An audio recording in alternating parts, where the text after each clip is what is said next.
একই সঙ্গে যাদের ফল প্রত্যাশা মতো হয়নি বৃথা যাবে না। এবছর এসএসসি ও এইচএসসি পরীক্ষার ফলাফল অনেককে বিস্মিত করেছে। আগের বছরের তুলনায় প্রশ্ন উঠেছে কেন? এর উত্তর জটিল নয়, বরং সহজ কিন্তু অস্বস্তিকর। বাংলাদেশে শেখার সংকট শুরু হয় খুব শুরুর দিকে। প্রাথমিক স্তর থেকেই ঘাটতি তৈরি হয় এবং সেই ঘাটতি বছরের পর বছর সঞ্চিত হয়। কিন্তু আমরা দীর্ঘদিন এই বাস্তবতার মুখোমুখি হতে চাই। আমরা এমন এক সংস্কৃতি গড়ে তুলেছি যেখানে সংখ্যাই সত্য হয়ে উঠেছিল।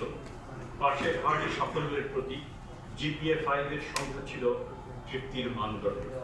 আমরা অজান্তে শেখার প্রকৃত সংকট আড়াল করেছি। আজ আমি এবং আমৃতি পরিবর্তন চাই।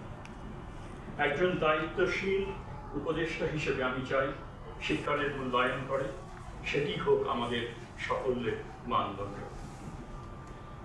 এসএসসি ফলাফল শিক্ষা বোর্ডকে নির্দেশ দিয়েছে যেন ভবিষ্যৎ পরীক্ষার বিশেষ করে এইচএসসি মূল্যায়নে সীমাবদ্ধ ন্যায্যতা বজায় রাখা হয়, কিন্তু একই সঙ্গে যেন ফলাফলের বাস্তবতা বিকৃত না হয়।